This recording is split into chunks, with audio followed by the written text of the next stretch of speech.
Bonjour les créatifs, bienvenue dans l'épisode 9 et aujourd'hui je vous parle de visibilité et de vulnérabilité. C'est marrant parce que le mot vulnérabilité ça m'est pensé au tout début du lancement de la marque où je parlais beaucoup de être vulnérable face à la masculinité toxique, où il y a vraiment cet enjeu pour moi qui vient de mon parcours personnel de qu'est-ce qu'être masculin, qu'est-ce que la masculinité, qu'est-ce que la masculinité toxique. Boys don't cry, you know. C'est mort. Je chiale. Je suis un poisson, je pleure. Mais voilà, il y avait cette questionnement de comment proposer une nouvelle façon d'être masculin, une nouvelle définition. Il y a 5 ans en arrière, donc entre-temps, le discours, il a beaucoup évolué et changé. Et d'ailleurs, il a peut-être même un peu disparu pour d'autres sujets. Mais il y avait cette idée, voilà, qu'est-ce qu'être vulnérable ? Est-ce qu'un homme peut être vulnérable ? Qu'est-ce qu'être un homme vulnérable en fait ? Est-ce que c'est parler de ses émotions ? Dans mon cas, je pense que oui, parce que je pense qu'on est d'accord que les hommes avec un Z ont beaucoup de challenges avec leurs propres émotions, et puis plein d'autres personnes aussi, sans vouloir rentrer dans le Mais voilà, c'est la question de comment redéfinir cette idée-là. Et la question de la visibilité, c'est comment être visible, être un homme, et ne pas être cette notion de toxicité, masculinité toxique. Comment la redéfinir, comment être vulnérable. Pour moi, il y a aussi cette question de pourquoi j'ai envie d'être vu, et tout en même temps en ayant très peur d'être vu. Et il y avait plusieurs aspects. Premièrement, être vu, il y a cette notion de réussir. C'est-à-dire que c'est pas forcément être vu, mais être reconnu dans le travail. Quand l'industrie commence à vous reconnaître en tant que créateur, et que vous êtes et que vous avez un peu les magazines type Le Vogue, GQ et compagnie qui commencent à vous dire le nouveau créateur, non. C'est ego boost de ouf, mais ouais, il y avait envie d'être reconnu, ça c'est sûr. Être vu, moyen. Je suis pas forcément au départ celui qui va être devant les caméras, contrairement à aujourd'hui où j'ai fait un travail énorme pour être là. Parce que c'est dur comme exercice. Je suis pas forcément timide, mais assez introverti. Donc je peux vite me figer devant la caméra. J'ai pas forcément envie de me dévoiler tout le temps. J'ai pas envie d'étaler ma vie personnelle non plus, alors surtout pas. Ouais, il y avait quand même cette envie d'être vu, mais plus je pense intérieurement aussi, où quand quelqu'un regarde mon travail, il dit ah oui, je comprends ce que tu racontes. Et c'est un peu horrible. C'est un peu rechercher la validation, d'accord, hein. Il y a quand même un côté on recherche la validation quelque part, qui peut être un très mauvais jeu aussi d'ego et de mauvais pions, mauvais endroits, mais j'en parlerai plus tard. Mais ouais, c'est être vu, ça me faisait peur aussi parce que il y a un côté un peu réussite dans le travail. Est-ce qu'on peut être visible dans la lumière sans perdre quelque chose ? Et je pense que parfois on a peur de se perdre soi-même, pour commencer. Parce que j'ai vu des gens être dans la lumière sans être prêts, et en fait ça finit souvent très mal. Ou alors c'est trop vite, trop tôt. Et du coup c'est souvent quelque chose qui monte très vite et qui redescend tout aussi vite. C'est pas forcément l'idée là non plus que j'ai envie d'avoir. Il faut être prêt. Je pense encore une fois, c'est une question de préparation mentale, préparation matérielle. Est-ce qu'il y a des choses à sacrifier ? Ouais, je pense parfois oui. Petite anecdote. Il y a 2 ans, 3 ans, je sais plus. Bref, j'ai tourné une vidéo avec Squeezie et Jérôme Niel, Panagis Pasco pour Qui est l'imposteur ? Ce qui était génial, hein. Et je me rendais pas compte de l'impact que ces personnes avaient, mais pas au sens des vues sur YouTube ou autre, mais qu'en fait, pendant les 3 prochains mois où les gens me pointaient du doigt dans la rue, n'importe où j'allais, où je me sentais vraiment observé, regardé, je m'attendais pas à ça. Parce qu'en fait, c'est un tout petit truc, ça dure 10 minutes, et on se dit oui, c'est vu parmi millions de personnes, mais c'est un impact énorme. Et je pense que dans ce cadre-là, faut être prêt. Faut être prêt à recevoir ça, c'est très bienveillant, il y a aucun débordement, rien du tout, mais c'est plus des fois, genre des gens, mais ta tête me dit quelque chose, j'ai déjà vu quelque part, on se connaît, non ? Ah mais oui, YouTube, voilà. Ah oui, voilà. Donc c'est drôle, c'est mignon, etc. Mais je pense que voilà, c'est un exemple positif, mais ça peut des fois être peut-être pas forcément le cas, et qu'il faut être prêt. Faut savoir se protéger, mais je vais te le dire un peu plus tard. Et par exemple, un autre truc qui s'est passé l'année dernière, c'est que je me retrouve avec un compte Instagram qui s'appelle Fan de Steven Passaro. D'ailleurs, je sais toujours pas qui c'est. Je sais pas que c'était une blague avec mes stagiaires, ma team, mes potes, pas du tout. Donc autant vous dire que c'était un peu la panique pendant 3 heures, à savoir qui s'amuse à faire un compte comme ça. Et c'est mignon, il n'y a pas de problème, mais juste un peu flippant parce que quand la personne poste des photos de votre atelier ou de vous sans votre accord, on n'est pas dans You, hein. Pas de stalking s'il vous plaît. C'est un peu flippant, hein. Vie privée. Mais voilà, il y a un peu tout ça. Et après, en plus, que j'ai découvert l'année dernière, c'est que j'avais une fausse croyance, du moins une peur inconsciente qui vient de très profonde, sans rentrer en détail, mais en gros, c'est que si je suis visible et que je réussis, eh ben on me tue. Voilà, je peux pas expliquer pourquoi du comment, mais c'était pas très agréable à découvrir. Voilà, ça a été travaillé, tout va bien, c'est génial.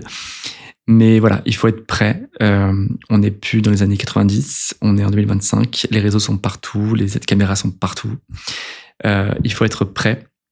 Et je pense qu'il faut savoir être vulnérable au maximum, être authentique au maximum, sans pour autant être transparent ni une vitre, parce que ça peut être utilisé contre vous. Mais j'aime bien travailler cette idée de vulnérabilité dans mon travail.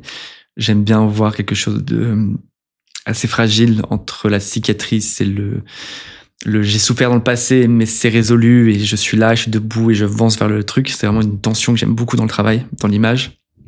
D'ailleurs, on va un travail avec un photographe qui va sortir bientôt. On est en plus hyper sensible. Il y a ce côté de... Voilà, on ressent tout, on voit tout. C'est un peu la boucle dans le cerveau. On a besoin de... Enfin, j'ai besoin. Je dis on, mais parce j'ai plusieurs personnes autour de moi qui sont comme ça. On a besoin de se protéger aussi. Et en fait, il y a parfois la peur du jugement.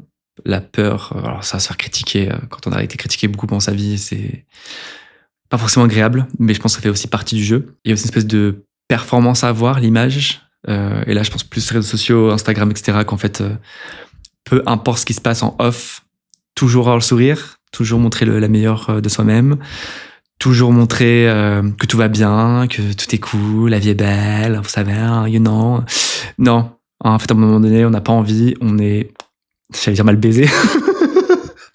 Pardon. Mais c'est le cas parfois, on est juste mal baisé, on n'a pas envie et voilà, en fait, on est juste, on se prend des claques dans la gueule et on n'a pas envie et des fois, le pas envie, c'est être très honnête et être très vulnérable. Et écoute, aujourd'hui, non, ça ne va pas. Il se passe ça dans ma vie, ça ne regarde personne et j'ai pas envie. Et puis voilà. Donc, c'est aussi être authentique. Et des fois, ça me fait beaucoup rire parce que je suis pas quelqu'un qui ment, j'aime pas mentir, j'arrive très peu à mentir honnêtement. Et des fois quand on me dit des trucs, je suis en mode ok super quoi. Enfin, soyons humains avant tout. Encore une fois, on est privilégié dans la mode, soyons humains avant tout quoi. On a besoin de légèreté et de authenticité quoi. C'est trop lisse, ça glisse, ça va pas. Il faut que ça soit un peu ça rappe. Mais du coup, oui, est-ce que la vulnérabilité, c'est une force, un danger? Question, voilà là. Je pense que c'est une force, parce que si on est capable de savoir être à nu, et que c'est contrôlé, on peut ouvrir et fermer un peu les valves. Tout, les deux ensemble. Il peut y avoir un danger, parce que oui, forcément, que tout peut être déformé, peut être repris, transformé, ou un mot qui est dit hors contexte, et c'est utilisé contre toi, et puis il y a un drama, et puis un bad buzz, et puis je sais pas quoi, et puis non. C'est vrai. Après, si, moi, il y avait un truc qui me faisait flipper, c'est par rapport à ma propre famille. Dire des choses qui sont pas forcément au courant, ou qu'il y a eu beaucoup de préjugés, en fait, des fois des interviews où je parle de trucs assez perso, mais sans rentrer dans les grandes lignes, je me dis, bon, si mes parents lisaient ça, je suis pas sûr qu'ils seraient ok, mais c'est pas grave. À un moment donné, c'est aussi dire sa vérité quand il faut la dire. Est-ce qu'il faut mélanger le perso et le pro?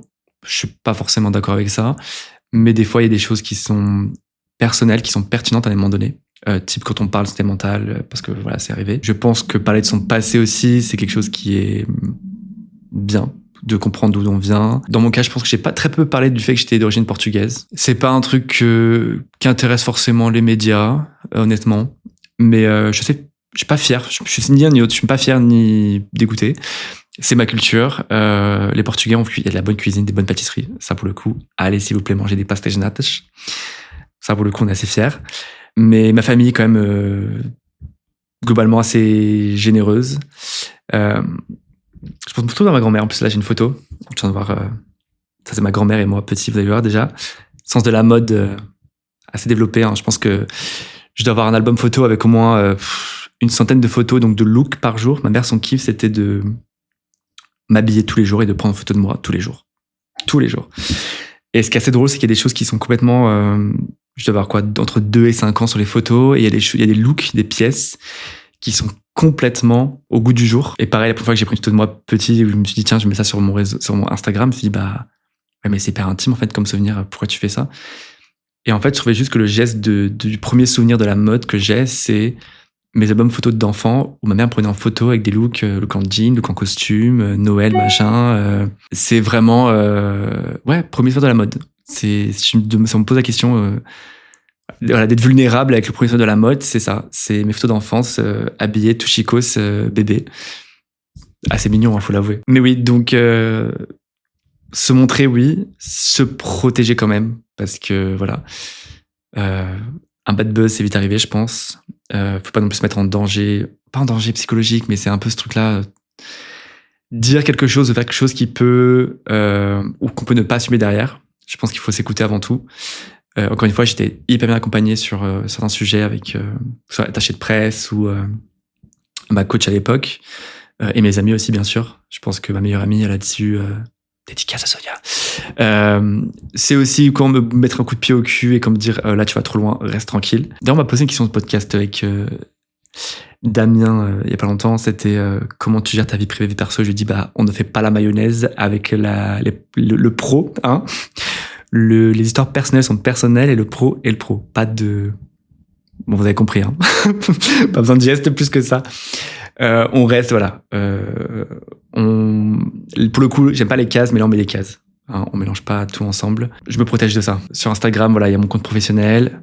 Peut-être que j'ai un compte perso, peut-être, je ne sais pas. En tout cas, il est personnel. Je ne veux personne là-dessus à part mes gens proches. Et ma vie, c'est pareil. Je bloque et je pense qu'un bon équilibre. On est plutôt pas mal. Et ce que je te donnerais en conseil, c'est ne faites jamais quelque chose que vous n'êtes pas prêt à faire. Et au-delà de ça, écrivez vraiment noir sur blanc sur quelle partie de moi je veux montrer et je suis OK à les montrer. Et à côté de ça, qu'est-ce que je ne veux absolument pas montrer qui est OK. Et cette liste-là, elle peut évoluer avec le temps, elle peut évoluer avec le contexte. Et les gens avec qui je suis très à l'aise pour parler de certains sujets. Et là, pour le coup, ce podcast, c'est un peu un challenge pour moi d'être face caméra en train de parler... constamment et parler de spiritualité, de ce que j'ai vécu et de machin, etc. Mais c'est un peu l'ambiance qui est dans mon studio. C'est-à-dire que, oui, j'avoue, des fois, on fait des soirées tarot. On tire les cartes. C'est juste pour le fun. Hein. Mais c'est cool. Voilà, ça met bonne ambiance. On se fait des sessions de human design parce que, alors le human design, si jamais vous connaissez pas, Google it. En gros, c'est lié aussi à votre date de naissance, lieu de naissance, c'est un peu les schémas et les grandes lignes de votre profil psycho-énergétique / caractère. Et c'est un peu votre fonctionnement de base. Et c'est assez flippant parce que c'est assez vrai. Et j'ai pu l'expérimenter. Pareil, toujours l'expérimenter, ensuite on décide. Et ça m'a fait comprendre plein de choses comme faut pas que j'aille initier tout le temps les conversations ou les projets, mais que je sois en réaction.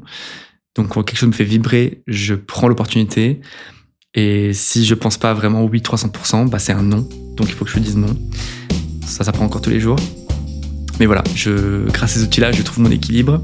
Et j'ai fait un peu le conseil que je vous ai donné, c'est qu'est-ce que je peux dire, pas dire, et qui je suis publiquement et personnellement.